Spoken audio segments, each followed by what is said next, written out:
دیکھو بہت سے لوگ سوال کرتے ہیں کہ میری نماز قبول ہو رہی ہے کہ نہیں ہو رہی ہے، تو انہوں نے کہا دیکھو کہ اس آیت کے پس منظر، اس آیت کو سامنے رکھتے ہوئے تم یہ سوال کرو کہ کیا نماز جو میں پڑھ رہا ہوں وہ مجھے برے فحش کاموں سے بچا رہی ہے میری نماز؟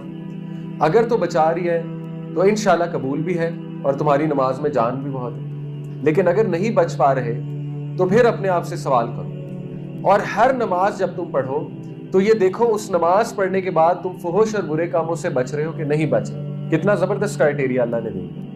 اب 5 نمازیں، 5 نمازوں کے درمیان کچھ گیپ ہے چند گھنٹوں کا، تو نماز جب پڑھ لی تو ان چند گھنٹوں میں فحش اور برے کاموں سے بچنا ضروری ہے۔ وہی تو نماز کا فلسفہ ہے، وہی تو نماز کے آؤٹ کم ہے۔ تو اللہ ضرور بچائے گا اگر نماز میں جان ہے، اگر نماز صحیح سے پڑھی جائے۔ اگر نہیں تو پھر ہمیں دیکھنا چاہیے کہ کہیں ہماری نماز میں لاپرواہی تو نہیں ہے۔ اب دیکھیں اس آیت میں بھی اللہ نے یہی کہا کہ انہوں نے نماز کو نگلیکٹ کیا، ضائع کیا۔ نگلیکٹ کرنے میں چند ایک چیزیں آتی ہیں، میں آپ کے سامنے رکھتا ہوں۔ ایک تو نگلیکٹ کرنے سے مراد ہے، ضائع کرنے سے، کہ ترک ہی کر دی نماز، اور یہ کثیر تعداد ہماری بھی کنٹری میں نماز کو ترک کیے ہوئے۔ اللہ معاف کرے، کسی دور میں ایئرز اگو میں بھی شاید انہی ٹین ایجرز میں سے تھا جن کو نماز کا احساس تک نہیں ہوتا تھا۔ obviously we all have a past۔ تو اب بھی بہت سے لوگ ترک کیے ہوئے نماز کے، یعنی جمعہ بھی ترک کیے ہوئے۔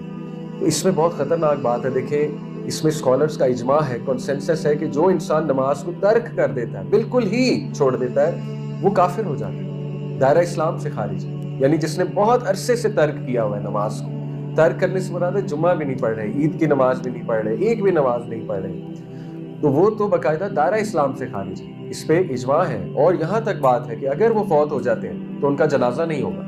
اتنی سخت بات ہے کہ اگر وہ فوت ہو جاتے ہیں تو ان کا جنازہ نہیں پڑھانا چاہیے۔ یہاں تک فتویٰ ہے امام ابو حنیفہ کا، آپ حیران ہو جائیں گے رحمہ اللہ، کہ ان کو مسلمانوں کے قبرستان میں نہیں دفنانا چاہیے۔ یہاں تک سخت فتویٰ کس کا؟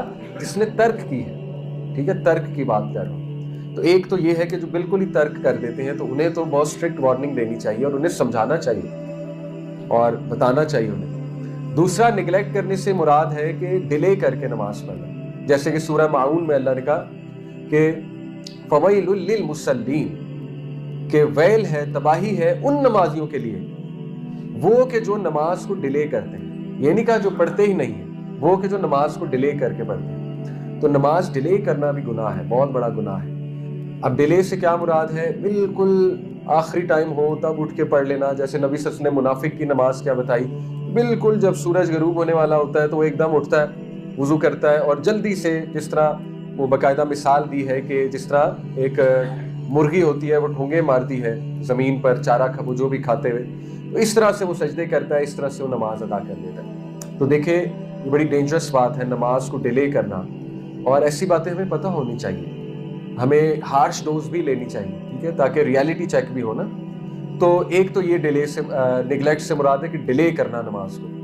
ایک چیز اور مراد ہے کہ جب دل کیا نماز پڑھ لی، جب دل کیا نہیں پڑھی، یا کبھی 1 پڑھ لی، کبھی 3 پڑھ لی، کبھی 5 پڑھ لی، ٹھیک ہے نا، کبھی پڑھی ہی نہیں، تو یہ بھی نگلیکٹ کرنے میں آتا ہے۔ یعنی you can not have your own choice, آپ اپنی مرضی نہیں کر سکتے نمازوں میں۔ 5 نمازیں فرض ہیں تو 5 ہی پڑھنی، اور ٹھیک ہے شروع میں صرف فرائض ادا کر لے عادت بنانے کے لیے، لیکن کرے تو صحیح، کسی نہ کسی طرح 5 نمازیں ضرور پڑھیں، کیونکہ اللہ رب العالمین کا حکم ہے، اور سب سے پہلے نماز کا ہی کویسچن ہوگا قیامت والے دن۔